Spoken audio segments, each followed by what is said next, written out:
ایجاد وظایفی که در زمانبندی و تناوب منظم و به تعداد زیاد در طول پروژه اتفاق میافتن کار خسته کننده ایه. مواردی مثل جلسات بررسی مستندات یا جلسه ارائه به مدیریت یا جلساتی مثل این. راهی که در اینجا پیشنهاد میشه ایجاد وظایف تکرار شونده هست. برای ایجاد یک وظیفه تکرار شونده ما در یک قسمت خالی کلیک میکنیم و در ریبون در قسمت تاسک روی گزینه ریکارینگ تاسک کلیک میکنیم. پنجره باز میشه به اسم ریکارینگ تاسک اینفورمیشن. در اینجا اطلاعات اولیه و تناوب تکرار یک وظیفه تکرار شونده رو وارد میکنیم. نامی رو در نظر میگیریم، برای مثال جلسه بررسی.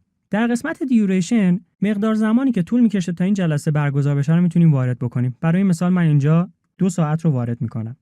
H مخفف آور هست، یعنی 2 ساعت. در این قسمت شما الگوی تکرار رو تعریف میکنید. الگوی تکرار شدن یک وظیفه میتونه به شکل روزانه، هفتگی، ماهانه و حتی سالانه باشه. در روش دیلی یا روزانه شما میتونید تعریف بکنید که یک وظیفه برای مثال هر 2 روز یک بار اتفاق بیفته.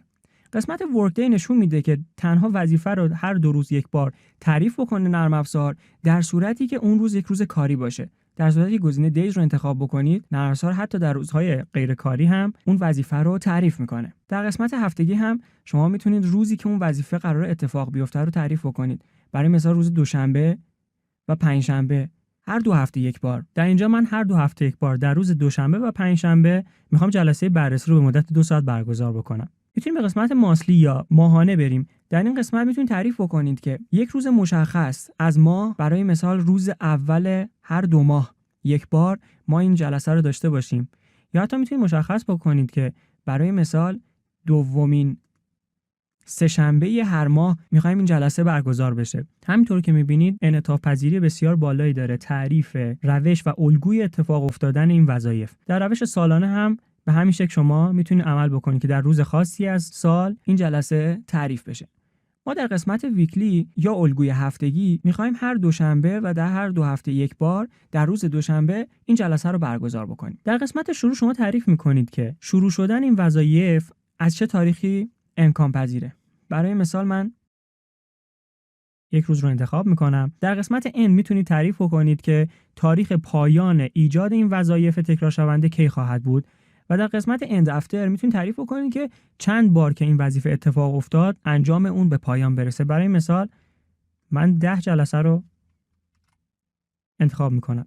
در قسمت تقویم همونطور که در قسمت تقویم ها توضیح دادیم میتونیم تعریف بکنیم که این جلسات طبق چه تقویم کاری اتفاق بیفتن. گزینه نان به این معناست که از تقویم کاری پروژه استفاده میشه. پس جلسه بررسی به مدت 2 ساعت هر 2 هفته یک بار در روزهای دوشنبه و 10 بار در طول پروژه اتفاق میفته.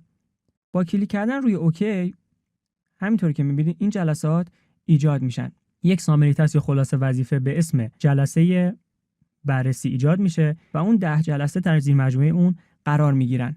طول اونها 2 ساعت هست، تاریخشون مشخص شده در روزهای دوشنبه هر 2 هفته یک بار و در نمای گانت میتونید ترتیب اتفاق افتادن اینها رو مشاهده بکنید.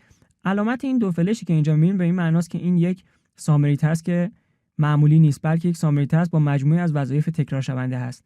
در صورتی که روی جلسه بررسی من دبل کلیک بکنم همون تاسک اینفورمیشن دوباره باز میشه و در صورتی که بخواید میتونید تغییراتی روی تنظیمات اون انجام بدید. همونطوری که دیدین ریکارینگ تاسک یا وظایف تکرار شونده راه ساده‌ای برای ایجاد مجموعه‌ای از وظایف که طبق یک تناوب خاص در یک زمانبندی مشخص روی میدن. نرم افزار برای شما یک خلاصه وظیفه ایجاد میکنه و مجموعه وظایف تکرار شونده رو در زیر مجموعه اون قرار میده.